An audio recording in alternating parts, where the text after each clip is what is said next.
got a lot of chartered accountants at SAICA who are members of our institute who practice as tax practitioners, and by definition they are intermediaries. Now, in the context of the current administrative laws, there are certain limitations in how they interact with SARS on a day-to-day basis. In your mandate as the Office of the Ombud, do you envisage getting involved in trying to ease some of these processes, also in how they can get involved directly in assisting taxpayers in addressing some of the issues with your office? Yes. With practitioners, for example, there's an arrangement with SARS that they can make appointments and the like. With SARS when they want to go in and deal with certain issues relating to their taxpayers.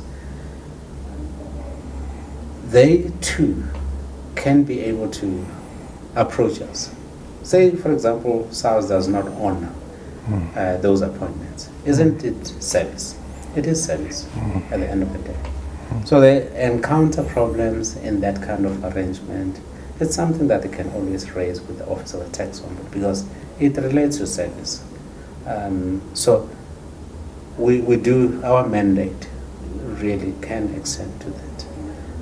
A person may well say, I've been to SARS following, I've made an appointment, I was only given half an hour, and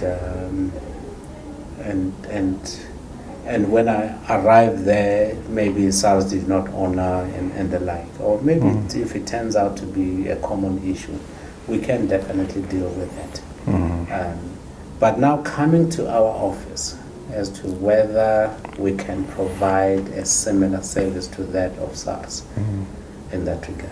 So far, we can't say we've seen or the need for it because we don't have as many walk-ins as one would imagine or would want, or similar to that, in SARS. So anybody who comes in here, they don't have to wait. They'll be attended to immediately. So far we haven't really seen the need to have a dedicated line.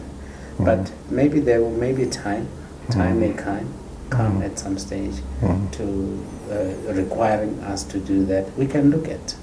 And if people feel, the practitioners feel strongly that they need to have a dedicated line, we definitely may consider that. But obviously, so far, like I say, a person walks in, they will be attended to immediately, almost immediately. Yes. We don't have a large inflow of people wanting to be attended along those lines. Just to clarify this issue further, Advocate, you mentioned earlier in our conversation that a taxpayer can approach you directly. Now, does that mean strictly that, or do intermediaries have the ability to approach you in their agency capacity? The intermediaries can do so. They can approach us. Okay. Of course, there's similar requirements that they have with SARS would apply here. Because of confidentiality, we need to know that the person is duly authorized by the taxpayer to do that. So we need a power of attorney.